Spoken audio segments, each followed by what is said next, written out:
अथः मंगलाचरणम्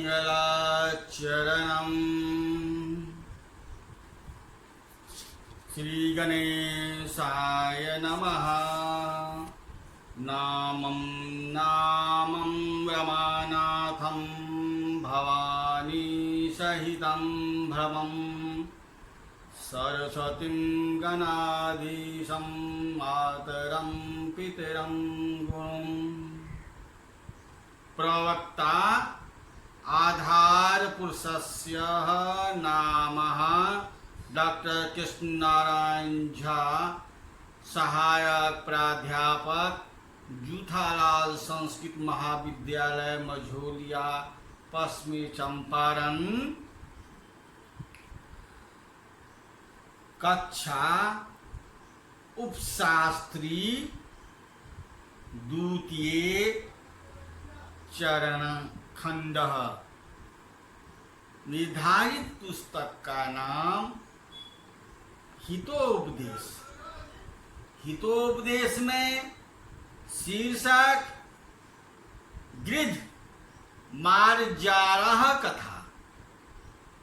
मार्जारः क्या है? मार्जारः अर्थात बिलारः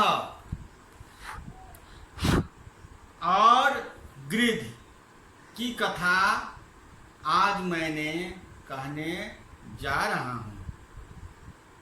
पूर्व पाठ की स्मरण करना जरूरी है।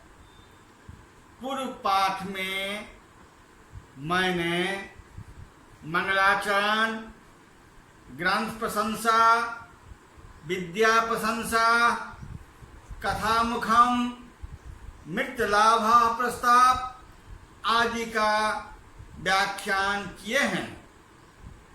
कल दिनांक 31/5/2020 को वृद्ध व्याघ पथिक कथा के बारे में जानकारी दिए गए हैं। कथा संख्या 5वां गृध्र मार्जारः कथा के बारे में जानकारी प्राप्त करना चाहेंगे। गृध्र और मार्जा की कथा गंगा के किनारे गृध्रकूट पर्वत पर एक बड़ा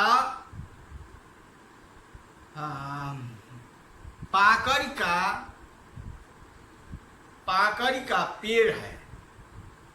एक बहुत ही बूढ़ा और समर्थ जवदगर नाम का गिद्ध वहां पर रहता था। वहां रहने वाले पक्षी दया से अपने आहार का कुछ भाग उसे खाने के लिए गिद्ध को दे देता था और वही खा के तृप्त होता था। वह गिद्ध उनके बाल बच्चे को रक्षा करता था। किसी समय दीर्घकर्ण नाम का एक बिलाव पक्षियों के बच्चों को खाने के लिए वहां आया। उसे देखकर वे अपने बच्चे भाई से कोहार करने लगे। गिद्ध ने कहा, कौन आया है? ऐसा कहने पर डरकर उसे प्रणाम कर बिलाव में अपना परिचय दिया। तब गिद्ध ने उसे वहां से जाने के लिए आज्ञा दी। अनंतर बिलाव में गंगा में नित्य स्नान कर चंद्र नारायण व्रत का अहिंसा धर्म का पालन कर रहा हूं। आपके धर्म ज्ञान की प्रशंसा सुनकर उपदेश सुनने के लिए आया हूं। ऐसा कहकर उसे विश्वास दिलाकर वहीं रहने लगे। तब वह बिलाव अर्थात बिल्ली धीरे धीरे पक्षियों के बच्चे को एक एक करके खाने लगे। पक्षियों के अपने बच्चों को हत्या देखकर अन्वेषण बिलाप वहां से भागा, अन्वेषण करने लगा, तब बिलाप वहां से भागा। गिरिध की अपने बच्चों के हत्यारा समझ के उसे मार डाला। कौवे के मुख से ऐसी कथा सुनकर सियार ने कहा, मृग के प्रथम दर्शन में आप भी अज्ञात कुलशील थे, किंतु आप लोगों का प्रेम किस प्रकार बढ़ता जा रहा है, मेरे लिए जैसे मित्र मृग हैं वैसे ही आप भी हैं। तब मृग के अनुरोध से कौवे ने भी उनकी बात मानी। एक दिन सियार ने मृग को उस वन के एक स्थान में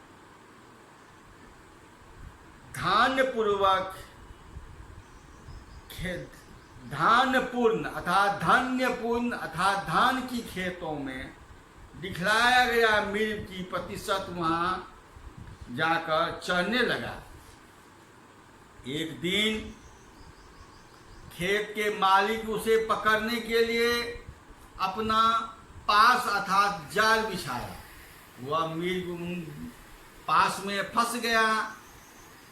यह देखकर सियार प्रसन्न होकर सोचने लगा कि मृग के काटे जाने पर उसके मांस और लहू का सनी हुई हड्डियां मेरे लिए पर्याप्त भोजन होगी। मृग सियार को देखकर खुश होकर अपने बंधन को काटने के लिए उससे अनुरोध किया। सियार कहा, आज रविवार है, नसों से बने हुए पासों को कैसे दांते से काटूंगा। कल सुबह तुम जो कहोगे वही करूंगा। ऐसा जवाब देकर गुप्त रूप से उसके पास रहा। जब रात को मृग नहीं आया तब उसके इधर उधर ढूंढने के लिए कौवे ने वैसी अवस्था में उनको देखा और पूछा, मित्र मृग, यह क्या है? मृग, यह मित्र वाक्य को तिरस्कार करने का फल है, ऐसा कहा। कौवे के पूछने पर उसने, वह दुष्ट सियार मेरे मांस की इच्छा से यही है, ऐसा कहकर वह सुबह हाथ लाठी लेकर आते हुए खेत के मालिक को देखकर कौवे ने मेरे को कहा, मित्र, तुम अपने को मरे हुए समान दिखाकर हवा से पेट को भरकर पैरों को निश्चित कर रहो। मैं चोंच से तुम्हारी आंखों को खोदता हूँ। जब मैं शब्द करूँगा तब तुम उठकर शीघ्र भाग जाना। ऐसा ही किया गया। खेत के मालिक प्रसन्न होकर मृग को देखा, उसको स्वयं मारा हुआ सोचकर बंधन को हटाया और वह पासों को समेटने लगा। इसी बीच में कौवे के शब्द पर मृग शीघ्र उठकर भाग गया। खेत के मालिक उसे मारने के उद्देश्य से लाठी फेंकी। उसकी चोट से वह सियार मारा गया। ऐसा सुनने पर भी लघुपत्नक ने, तुम मेरे साथ मैत्री नहीं करोगे तो मैं प्राण छोड़ दूंगा, ऐसा कहकर तब तक दोनों में मित्रता हुई। वे दोनों प्रतिदिन परस्पर आहार का आदान प्रदान कर प्रीतिपूर्वक वार्तालाप से समय बीतने लगा। एक दिन लघुपत्नक ने हिरण्यक से कहा, यहाँ आहार मिलने पर बहुत कठिनाई है, कष्ट हो रहा है, अतः इस स्थान को छोड़कर कर्पूर गौरव नामक तालाब पर जाऊंगा। वहां मंथर नामक मेरा एक पुराना मित्र धर्माकच्छप है, वह विशेष भोजन से मेरा संबंधन करेगा। तब हिरण्य ने अपने को चलने के लिए कहा, पर दोनों एक तालाब के पास चले गए। मंथर ने दूर से देखकर लघुपत्नक और हिरण्यक का सत्कार किया। मंथर ने हिरण्यक इतने दूर तक आने का कारण पूछा। तब हिरण्यक ने कहा, चंपक नगरों में सन्यासियों का एक मठ है, वहाँ चूराकर्म नामक सन्यासी रहता है। वह खाकर बचे हुए भिक्षा अन्न के हाथ भिक्षा पात्रों को कुटी पर रखकर सो जाता था। मैं उस अन्न को प्रतिदिन उछल कूदल कर खाता था। एक दिन चूराकर्म का बीनाकर नामक प्रिय मित्र सन्यासी वहाँ आया। दोनों बातचीत करने लगे। उसी क्षण में मुझे मारने के लिए चूराकर्ण वंशज जर्जर वंशखंड से जमीन को पीटने लगा। बीनाकर ने पूछा, आप क्यों मेरे साथ बातचीत में विरक्त होकर दूसरे विषय में आसक्त हो रहे हैं? चूराकर ने उत्तर दिया, मित्र, मैं विरक्त नहीं हूँ, पर वह दुष्ट चूहा भिक्षा पात्र में रहे हुए मेरे भिक्षा अन्न को उछल पुछल कर खाता है। तब बीनाकर ने खूंटी देखकर कहा, थोड़े बल वाले चूहे के इतनी दूर उछलने में कुछ कारण होना चाहिए। तब उसने खनिन कुदाल लेकर बिल को खोदकर बहुत दिनों से संचित मेरा धन ले लिया। उसी समय से उत्साहहीन और निर्बल हो गया हूँ। अब यहाँ रहना उचित नहीं है और यह बात किसी से कहना भी नहीं चाहिए। ऐसा सोचकर मैं निर्जन वन में आया हूँ। मैं अपने पुण्य के उदय से मित्र लघुपत्नक को अनुगृहित हूँ और पुण्य परंपरा से स्वर्ग तुल आपका आश्रय पाया हुआ है। तब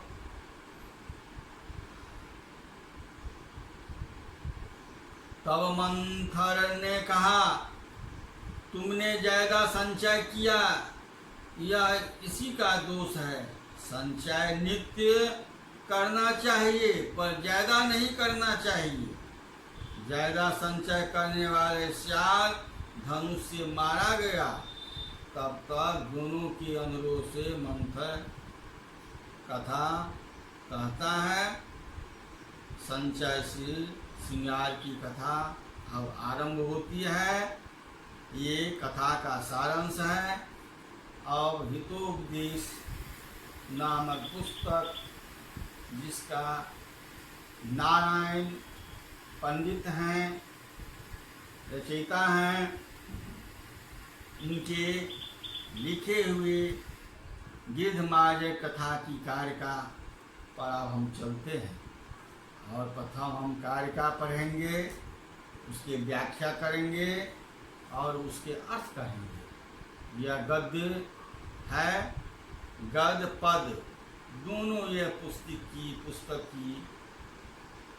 पुस्तक की लिखी गई है। प्रथम गद्य है, गद्यांश है। अस्ति भागीरथे व तीरे गिद्धकूट नामनी पर्वते महान पर्वती वृक्षः तस्य कोटरे वैबुभिपातक गलित नख नयनो जरद गबनामाः गिद्धः प्रतिवसति।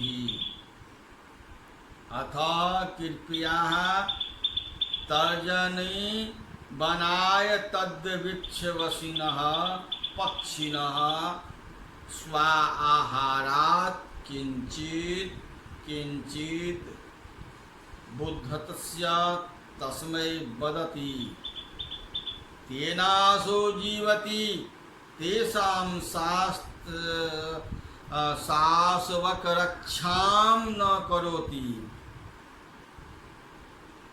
अतः कदाचित् देहकर्णामां मार्जारः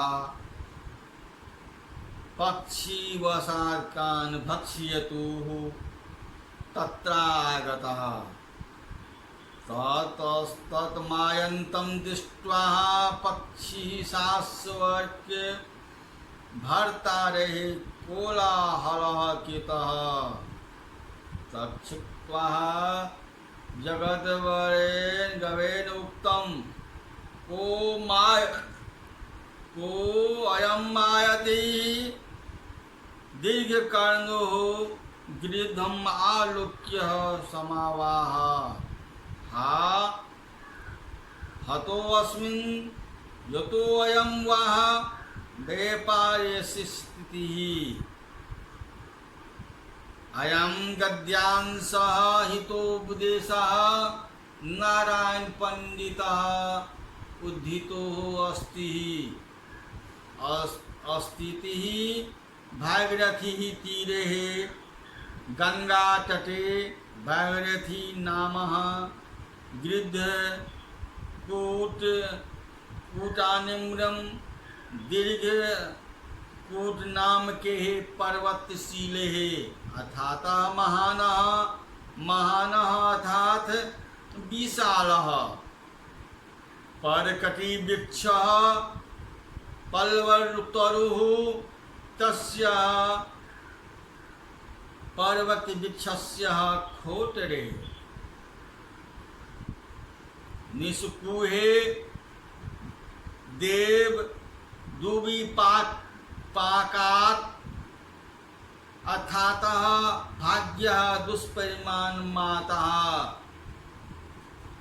गलित खननम नष्ट नखनेन जगद्गप नामः जगद्गप नामकः गीधः द्राक्षाम्यः प्रतिवसति निवसति अतः अंतरं कृपया करुणाया तज्वी बनाय जगद प्राण धारणम तद वसिनः तरुणीवासिनः पक्षिणः विहंगाः स्वाहारात् आत्मखाद्य पदार्थ किंचित किंचित अल्पम उद्दिग्य न्यसकाय तस्मै जगत दबाय ददाति विचरन्ति अर्थात गंगा के तट पर गिरिधपुर नाम के पर्वत में बड़ा सा पाकर का पेड़ है। उसके खोठर में अर्थात धोधर में भाग के दुष्परिमाण से नागपुर और नेत्रों से रहित जबदगढ़ नाम का गिद्ध निवास करता है। अनंतर करुणा से उसके जीवन के लिए उस पेड़ में रहने वाले पक्षीगण अनेक आहार से कुछ कुछ निकाल कर उसको देते हैं। इस कारण से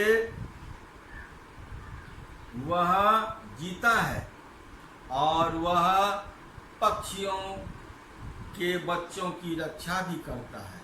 तब किसी समय दीर्घकर्णामक बिलाव पक्षियों के बच्चों को खाने के लिए वहाँ आ गया। तब आए हुए उस बिलाप को देखकर भाई से पीड़ित पक्षियों के बच्चों ने कोलाहल शुरू किया। यह सुनकर जबदगढ़ ने कहा, यह कौन आ रहा है? दीर्घकर्ण ने गीध को देखकर भय पूर्वक कहा, हाय मैं मारा गया, क्योंकि यह गीध मुझे मार डालेगा। अब आगे देखिए, पद है। गद का विवेचन मैंने अभी किया है और पद का विवेचन करने जा रहा हूं। प्रथम पद है, तावद भयस्य भेति भेतव्यम, तावद भयस्य भेतव्यम यावत् यमनानागतम, आगतम तु भयं वीक्षः नरः कुर्यात् यथोचितम्। अस्य पदयान्वयः यावत् भयं अनागत तावत् भयस्य भेतुतव्यम्, तु भयं आगतं वीक्षः नरो यथा उचितं कुर्यात्।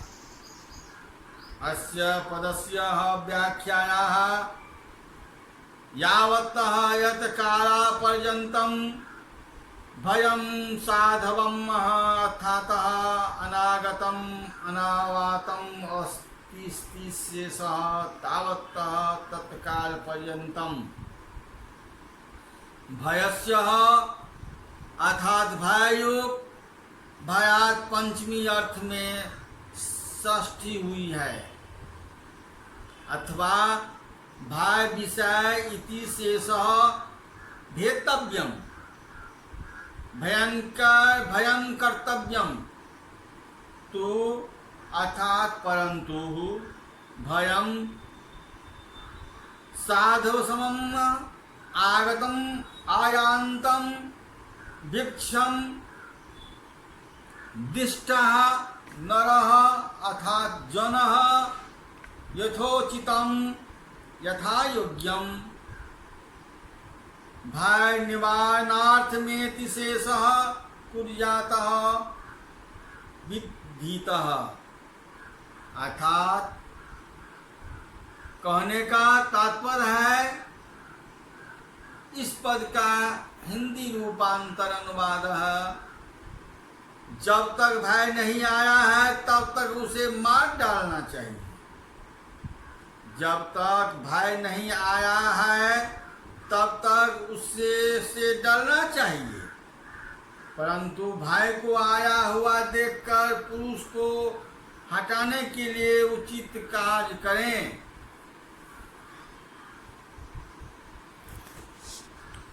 अब आगे का श्लोक है, जाति मात्रेन ही किंचित, जात मात्रेन किं किं कश्चिद बध्यते पूजते क्वचितः व्यवहारं परिज्ञाय बध्य पूज्यो अथवा भवेत्।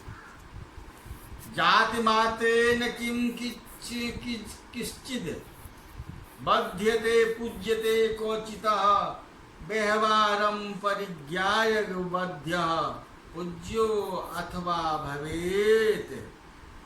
क्वचितः कश्चित् जाति मात्रेन बुध्यते पूज्यते किम व्यवहारं व्यवहारे परिज्ञाय बध्यः अथवा पूजितो भवेत्। क्वचिद अर्थात कुछ चिद, क्वचित अर्थात कुत्रचित, कश्चित अर्थात जनः मनुष्य, जात मात्रेन केवलं चंडालेत्वेन ब्राह्मणत्वेन वा बध्यते हन्यन्ते पूज्यते अर्च्यते किम व्यवहारम अर्थात आचारम वर्धमम उत्तेन वेति शेषः परिज्ञाय ज्ञात्वा बध्यः इतस्तव्यः अथवा यद्राः पूज्यः पूजनीयः भवेदस्याः। अयं पदस्याः अनुवादः, कहीं पर कोई पुरुष जाति मात्र के कारण क्या मारा जाता है अथवा पूजा जाता है। आचरण को देखकर पुरुष मारने के लिए अथवा पूजा करने के लिए योग्य ही होता है।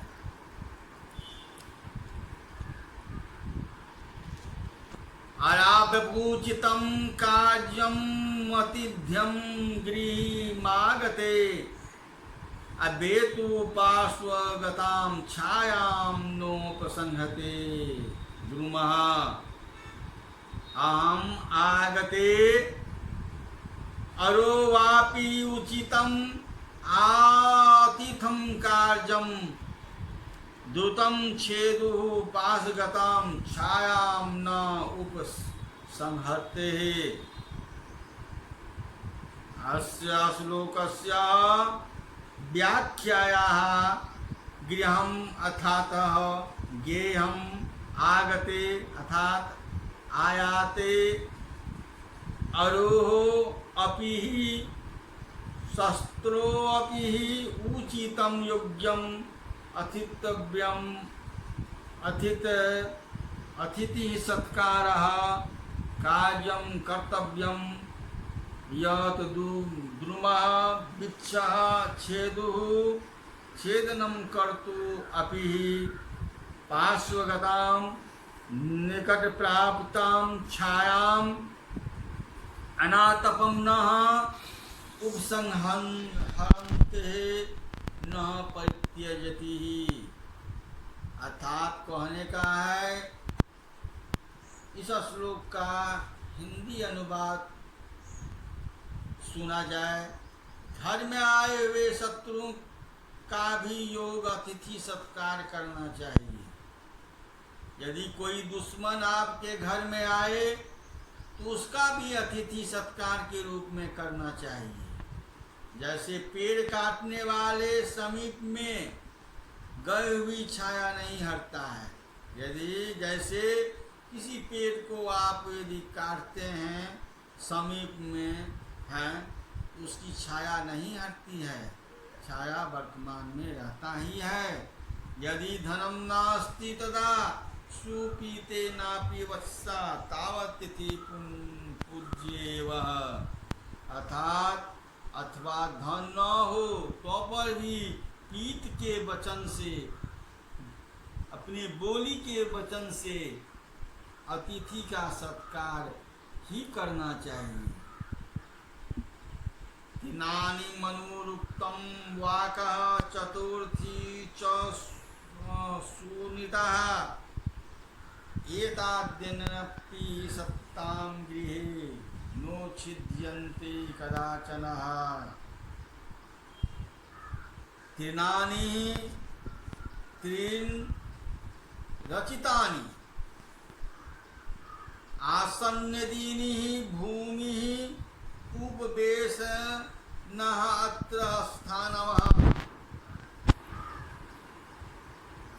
उदकम् अर्थात जलमः चतुर्थी तृतीया मनुष्यता सत्यप्रिया वाक्यम च वाणी च एतानि अपि इमानि अपि सता सजन्ता गृहे गृहे कदा चरन् जातु चिदपि न उच्छित्यते अन्ते न लुप्यसन्ते। अर्थात तीनों का आसन, रहने का स्थान, जल और चौथी सत्य और प्रिय वाणी से सज्जनों के घर में कभी हटाए नहीं जाते हैं। सज्जनों के घर से कौन सी नहीं हटाए जाते हैं? तो तीनों का आसन अर्थात तीनों का आसन, रहने का स्थान, जल, और चौथा सत्य, और पांचवा है प्रियवाणी से सज्जनों के घर में कभी हटाए नहीं जाते हैं। बालो वा यदि वा वृद्धो युवा वा गृह आगतः, बालो वा यदि वा वृद्धो वा आगतः तस्य पूजां विद्यातः सर्वस्य आगतो गुणः।